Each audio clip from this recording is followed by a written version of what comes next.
mundo está acabando. Essa é uma afirmação de religiosos que creem no Apocalipse, mas também é de descrentes nas mazelas da sociedade que não veem saídas para problemas como corrupção, violência, intolerância. Mas o fim também está próximo no entendimento de cientistas, professores universitários que veem uma ameaça real à humanidade por causa do mau uso de recursos naturais, de tecnologias cada vez mais avançadas que são usadas para propagar o mal e, principalmente, por causa dos programas nucleares ao redor do mundo. Esse é o cenário que você acompanha hoje na reportagem de Bruno Eumano.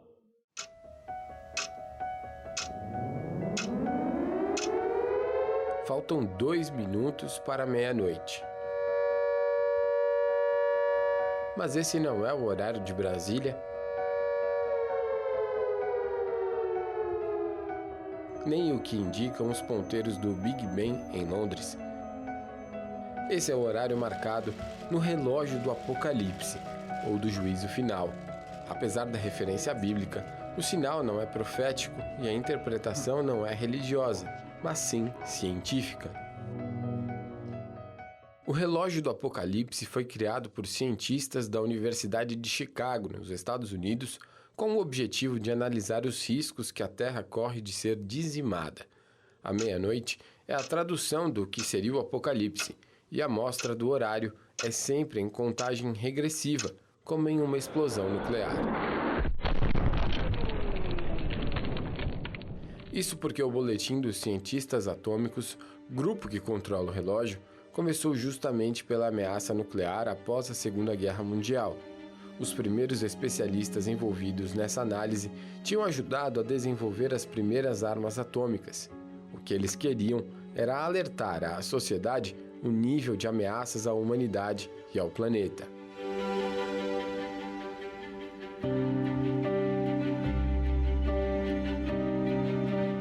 O que eles tinham em mente era a bomba atômica de 15 toneladas lançada sobre a cidade de Hiroshima, no Japão, em 1945.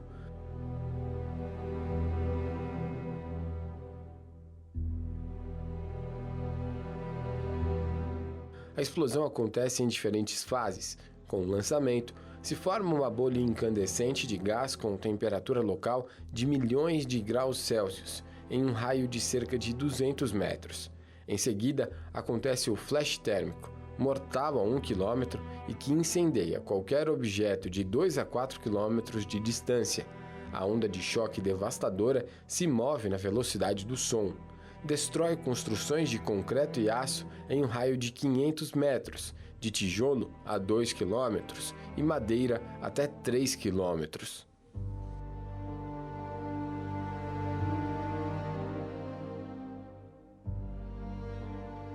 A nuvem de cogumelos sobe até 12 mil metros de altitude e libera na atmosfera poeira e cinzas mortais. A radiação contamina o ar e o solo por vários quilômetros e pode manter o nível alto durante várias semanas, conforme as condições climáticas. Os efeitos da contaminação a longo prazo podem afetar uma geração inteira. Ao longo do tempo, o relatório fornecido pelo grupo passou a incorporar outros tipos de ameaças. Atualmente, se destacam as mudanças climáticas e as novas tecnologias. Mas no resultado deste ano, o risco nuclear é o que foi responsável pela movimentação do relógio, que rodou meio minuto e agora está marcando 2 minutos para a meia-noite metafórica. O resultado é que neste ano foi avaliado o maior risco à humanidade desde a ameaça nuclear pós-Segunda Guerra.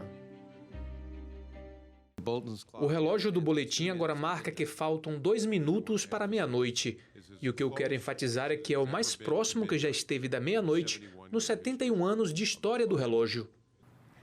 O relógio do Apocalipse está tão próximo da meia-noite quanto em 1953, quando os Estados Unidos e a União Soviética testaram suas bombas de hidrogênio na medida em que esteve a 17 minutos da meia-noite em 1991. A situação atual faz lembrar do histórico do boletim, que foi contado em vídeo pelo grupo. O relógio do Apocalipse foi criado em 1947, após a Segunda Guerra Mundial. Na época, a análise era de que faltavam 7 minutos para meia-noite. Depois disso, veio o anúncio do presidente dos Estados Unidos, Harry Truman, de que a União Soviética tinha feito testes nucleares. O fato daria início a uma corrida armamentista e fez os ponteiros do relógio do apocalipse correrem mais rápido, chegando a ficar faltando 3 minutos para o apocalipse. Em um período de 4 anos, o que parecia perigoso se agravou. Os Estados Unidos decidiram buscar uma nova arma, a bomba de hidrogênio. Ao contrário da bomba atômica, em que a explosão acontece a partir da fissão de um núcleo atômico pesado, a bomba de hidrogênio usa o princípio da fusão nuclear. Isto acontece quando 2 isótopos de hidrogênio se combinam.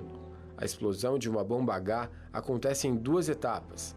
A energia liberada vem de uma série de fissões que geram a temperatura elevada necessária para iniciar a reação. Tudo acontece em uma fração de segundo. A bomba H também é conhecida como termonuclear. Ela libera uma energia superior à do centro do Sol. Essa bomba mal pode ser comparada à bomba atômica, como a que foi lançada sobre Hiroshima. Enquanto a potência de uma bomba atômica é medida em quilotons, que são milhares de toneladas de TNT, a bomba de hidrogênio é medida em megatons, que são milhões de toneladas de TNT. Nenhuma dessas bombas foi usada em guerra, apenas em testes. Em 1952, os norte-americanos destruíram uma pequena ilha no Pacífico durante a atividade. A União Soviética começou a produzir em 1961 e realizou a maior explosão até hoje, a bomba Tsar. Na sequência, Reino Unido, China e França também detonaram suas bombas. Foi no início deste período, em 1953, ainda sob ameaças, que o relógio chegou ao patamar mais crítico. Faltavam 2 minutos para meia-noite, o que se repete novamente somente agora. E o cenário atual, para os cientistas, é comparável ao pós-guerra novamente por causa da ameaça nuclear. Os principais atores nucleares estão em uma nova corrida armamentista que, além da tensão implícita, aumenta também a probabilidade de acidentes. O grupo reconhece os progressos notáveis do programa nuclear da Coreia do Norte, que ameaça outros países da região e os Estados Unidos. O país desafia há muito tempo as resoluções do Conselho de Segurança da ONU e não cessa os testes de mísseis nucleares e balísticos. Mas foi a aceleração dos testes em 2017 que refletiu a nova determinação em adquirir armas nucleares sofisticadas. A Coreia do Norte tem ou terá em breve capacidade para cumprir as ameaças verbais que tem feito, especificamente a de ter uma ogiva termonuclear e um míssil balístico que pode levá-la ao continente americano. Em setembro, os norte-coreanos testaram o que os especialistas avaliam como um verdadeiro dispositivo termonuclear em 2 estágios. E em novembro, o teste foi o do míssil Hwasong-15, que os especialistas acreditam ter um alcance de mais de 8.000 quilômetros.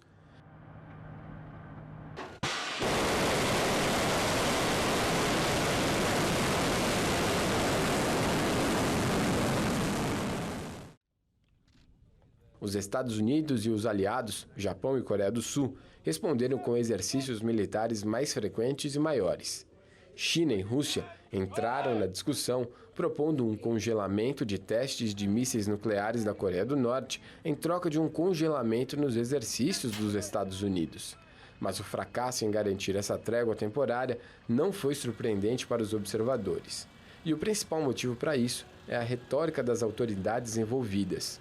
Porque os discursos de Kim Jong-un e Donald Trump são tão nucleares para a diplomacia quanto as bombas que os países estão desenvolvendo para possíveis alvos. Não faltaram ameaças e provocações, como a discussão que ficou famosa pelo tom infantil empregado sobre quem tinha o maior botão para apertar em um ataque contra o inimigo. Consideramos extensivamente a falta de previsibilidade do pensamento dos Estados Unidos sobre o futuro e o uso futuro das próprias armas nucleares, uma imprevisibilidade que é incorporada em declarações e tweets do presidente dos Estados Unidos. Trump não apenas publicou, como proferiu palavras desafiadoras. Chamou o regime norte-coreano de depravado, apelidou o líder Kim Jong-un de homem-foguete, falando que ele estava em uma missão suicida para ele e para o próprio país. North Korea's reckless pursuit E falou que era melhor a Coreia do Norte não fazer mais ameaças aos Estados Unidos, porque senão iriam enfrentar fogo e fúria como o mundo nunca viu. Este cenário aumenta tanto a possibilidade de uma guerra nuclear como de um acidente em meio à corrida armamentista. Afinal, mesmo sem guerra, estes países conduzem testes, alguns deles feitos com o intuito de demonstrar força.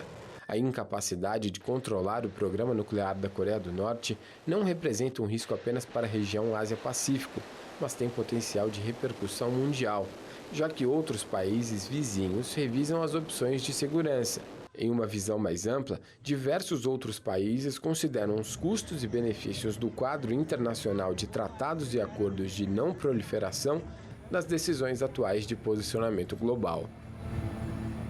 O perigo nuclear não ocorre apenas pela ameaça na Península Coreana.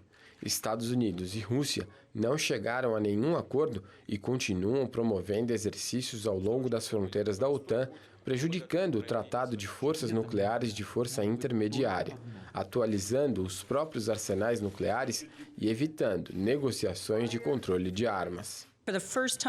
Pela primeira vez em muitos anos, de fato, nenhum controle de armas nucleares está em andamento entre Estados Unidos e Rússia. Sabemos que não vai haver negociações de controle de armas nucleares entre os países em um futuro previsível. Em vez disso, poderemos ver um retorno a uma corrida armamentista nuclear.